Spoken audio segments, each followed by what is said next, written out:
I demolished your family home. I was speechless, stunned by these sudden words from my husband. Recently, after my father passed away, I inherited the family home and land. My husband had always talked about demolishing my family home to build a duplex, and it seems he finally took drastic measures. I reprimanded him through tears for destroying the home filled with family memories, but he just sneered at me in mockery. It was tough to do the demolition myself, but I managed to clear the land. My name is Mary. I am currently 27 years old, living with my husband Tom, who is 3 years older than me. We don't have children yet. Before marriage, I lived with my father at our family home, working hard every day. My mother passed away when I was in high school, so since then, it's just been my father and me, supporting each other. I planned to work right after high school and did so, joining a local company. I'm still employed there, even after getting married. I've always enjoyed my work environment and found daily motivation in my job. Tom, my husband, is a bit unreliable, but has been kind since we were dating, helping with household chores when he can. Our married life is satisfactory. However, the only problem for me has been the relationship with Tom's parents. Initially, I wanted to get along with my future in-laws, but they seemed to dislike me, always cold, and our relationship only grew more distant. Gradually, I became tired of interacting with them and now try to avoid any trouble. Luckily, we don't live with or often see Tom's parents. If we were under the same roof, I might have collapsed from the stress by now. Having my father in the same city was a comfort.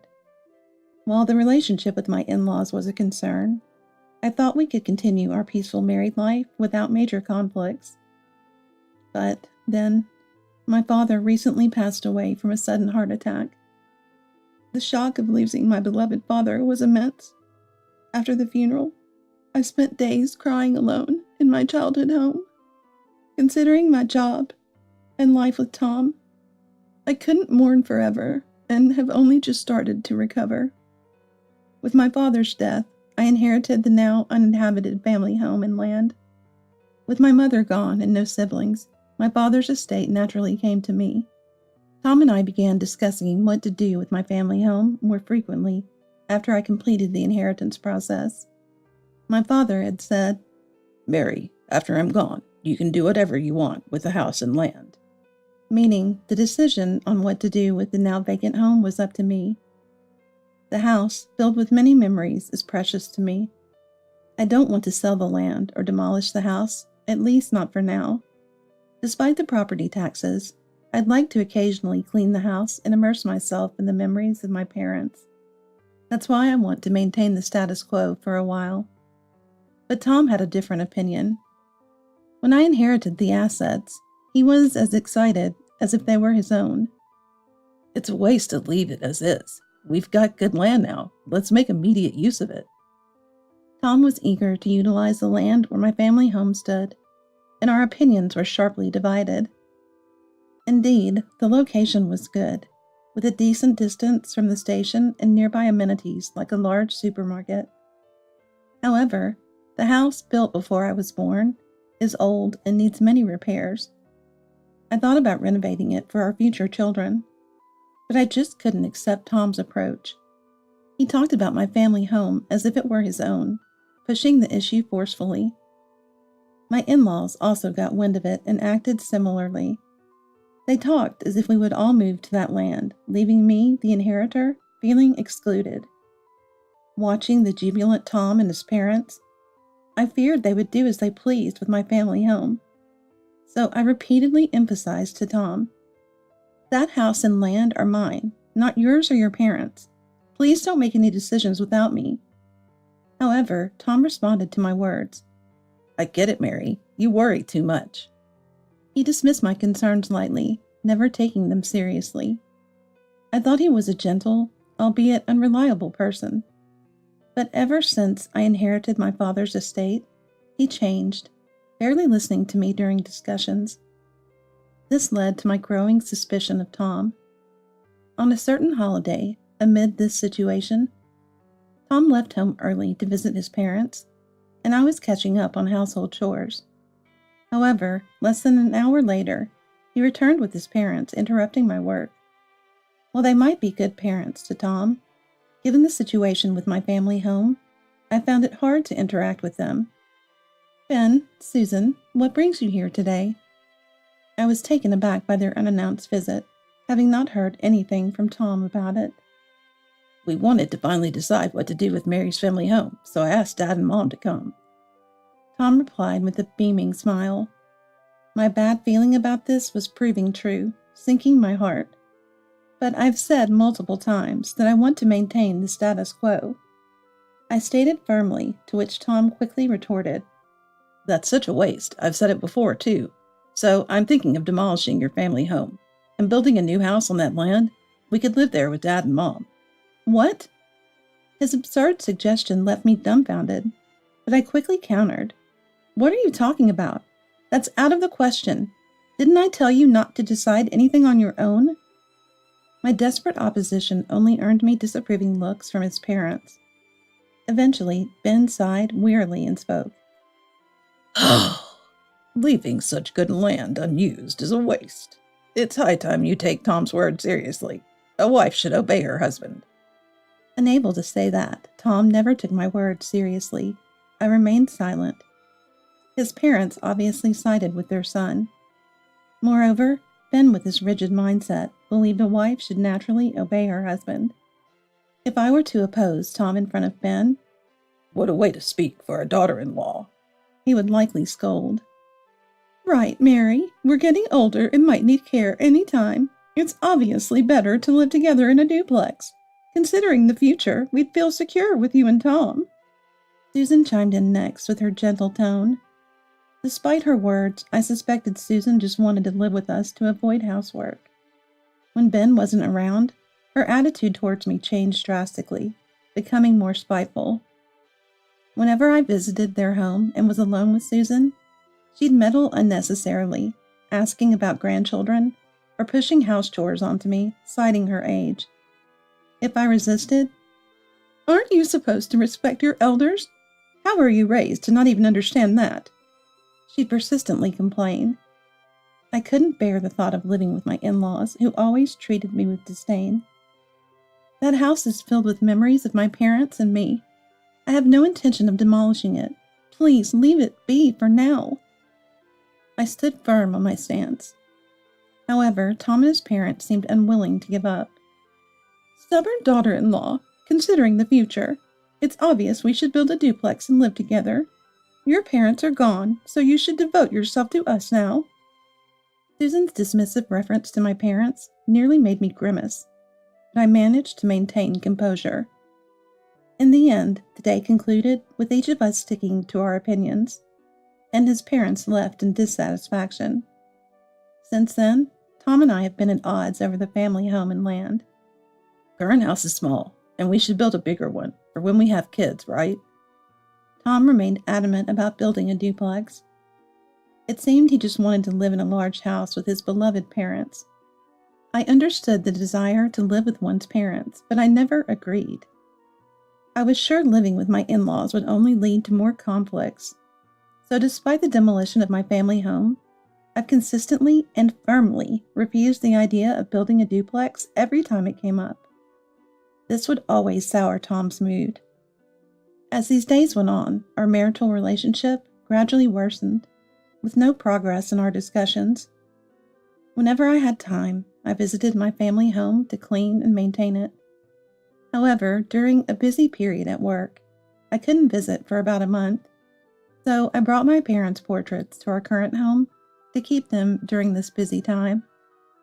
I hadn't mentioned this to Tom, as our conversations often escalated into arguments, so I decided to keep it to myself. But what happened next made me glad I had moved the portraits. It was on a holiday, right after the busy period ended. I had expected a relaxing day, but my in-laws unexpectedly visited that morning. It was the first time I saw them since the last discussion about the family home, partly due to my busy schedule. This visit was unannounced, and Tom hadn't informed me about their coming. They both seemed unusually cheerful, laughing with Tom as they looked at me. "Today we have something important to discuss with you, Mary," Susan said with a broad smile. I had a feeling this would not be good news. "What is it you want to discuss?" As I asked, Tom stepped forward and said, "Your family home. I've demolished it." I was speechless, initially thinking it was a cruel joke. But seeing Tom and my in-laws smiling triumphantly, I realized it was true. "How could you do something like that without permission?" My attempt to confront Tom was met with him smugly laughing at me. Unbelievably, Tom had demolished my family home without my consent, the rightful owner. Due to my recent work commitments, I hadn't been able to check on the house. It seemed Tom had seized this opportunity. "It was tough doing the demolition myself, but I managed to clear the land." Tom boasted, feigning exhaustion. He had performed the demolition himself to avoid expenses, borrowing heavy machinery from Ben.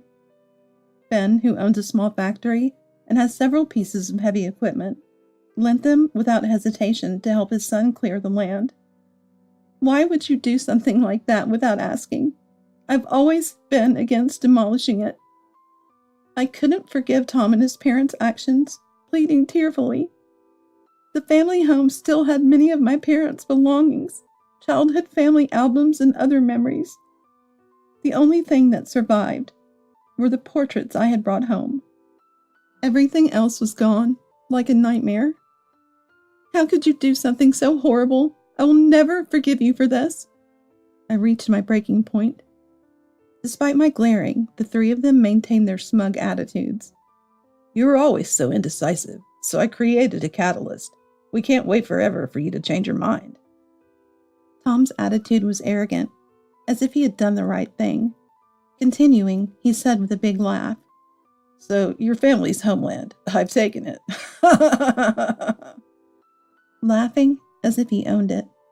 Watching Tom boast like he was the owner filled me with disgust, rapidly extinguishing any love I had for him. Tom and his parents seemed oblivious to the gravity of their actions, and I sighed deeply. "What are you talking about? When did I ever say I gave you that land? Without any legal procedures, it's still mine." Tom and his parents looked puzzled, not fully understanding my words. I hadn't gone through any formalities for transferring the land, so I had no recollection of giving the family home or land to Tom. So naturally, demolishing someone else's house without permission is a crime. "You might not know because you didn't go through proper contractor, but what you did is punishable by law," I said, and at my words, Tom's expression stiffened.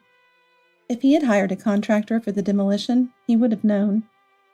"I have no intention of showing mercy, just because we are a married couple," I continued. "Moreover, even as a couple, using heavy machinery on someone else's land without permission is a crime. And it doesn't matter if the machinery belongs to Ben's company. Using it without permission is still a crime. I will definitely sue you for this." Previously, I had researched real estate-related legal offenses for a property I inherited from my father, just in case of any trouble. I never thought Tom would actually resort to such drastic measures. When I mentioned the heavy machinery, Ben, who had been looking relaxed until then, shouted angrily, "Wait a minute, you two are married, so your land is practically Tom's as well, right? Then demolishing that house shouldn't be a crime." I've said it multiple times, but I am the owner of the house, not Tom. Besides, I wasn't even informed or consented to the demolition. What he did is a criminal act, so I will report this to the police. I can't just stay silent after my precious home was destroyed without permission. I replied calmly, and Ben was at a loss for words. He seemed to have taken this issue lightly. Even though he lent the company's machinery for the demolition of the house, he apparently never thought that I, his wife, would sue Tom. He probably thought that once the land was cleared, any excuse would do. "Suing Tom? You're his wife, aren't you? You can't seriously be thinking of doing something so awful, right?" As Ben fell silent, Susan shouted in panic, The awful ones are you, who demolished someone's house without permission. Being a wife or a married couple doesn't excuse this. After responding, I operated my mobile phone and showed Tom the screen I had searched. On the mobile phone screen was an explanation of the crime Tom had committed. What you did falls under the crime of property destruction. You're looking at a prison sentence without a fine. Prison! Ben cried out in distress, and Susan let out a short scream. Wait, rethink the report. We're a couple, aren't we? Tom, his face pale, clung to my arm, but I shook off his hand firmly and accused him. That's why you shouldn't use our marriage as an excuse. There's no going back now. My family home is gone, destroyed by you along with all its memories. Then, I declared decisively and decided to report to the police on the spot. I'm calling the police now. It seemed Tom finally realized the irreparable mistake he had made. Arrested? Me? This can't be happening. He mumbled, trembling, and finally collapsed in front of me. Afterward, Tom was arrested, and I left the house we lived in as a couple and rented an apartment near where my family home used to be. I had already been considering divorce, but Tom refused, so the negotiations through lawyers were dragging on. Therefore, I was also considering a court-mediated divorce. Meanwhile, I had hired a lawyer and a detective agency to gather information about Tom. What came to light was that Tom had been visiting nightclubs frequently for several years and had a secret debt. It seemed he had his eye on my inheritance from my father, thinking he could pay off his entire debt once a substantial amount of money came into my hands. I was speechless and appalled when I found out the truth. Tom had even discussed his debts with his parents, and unbelievably, they had become his guarantors. I could picture his parents agreeing immediately to help their dear son. With Tom arrested, the repayment of his debt was stalled, and his parents were now cleaning up his mess. Then one day, out of the blue, I received a call from Susan. "Mary, help me!" Her voice was desperate, as she immediately clung to me for help. It turned out she was struggling financially and was being pressed to repay the debt Tom had left behind. "Mary, you have the inheritance left by your father, right? Please share some of that money with us." Susan had the audacity to ask me for such a thing. I had no intention of taking her request seriously. "I can't help you. You need to figure it out on your own," I replied bluntly and hung up the phone. Expecting another call soon, I decided to block my in-laws' phone number then and there. They don't know the address of the apartment I'm living in now, so they shouldn't be able to come knocking on my door. I never want to be involved with my in-laws or Tom ever again. Susan's call only strengthened my desire to quickly sever ties with Tom, leading me to decide on filing for a court-mediated divorce. After a while, the mediation was successful and we were divorced. Later, I heard that my in-laws had to sell their house and Ben's factory to pay off their debts. Now they're living modestly in a small apartment in the countryside. A few years later, after serving his sentence, Tom was released from prison, but his criminal record made it difficult for him to find a job again. He apparently got arrested again for committing minor crimes like shoplifting, but I felt nothing but disdain and no sympathy at all. After divorcing Tom, I started earning a stable income by renting out the land he had cleared. With the inheritance my father left me, I won't have any trouble living on my own, but I plan to continue working for a long time. Being free from Tom and his parents, I can now work more lively and without worries. As for remarrying, I haven't thought about it yet, so for the time being, I'm planning to enjoy my carefree single life while focusing on my work.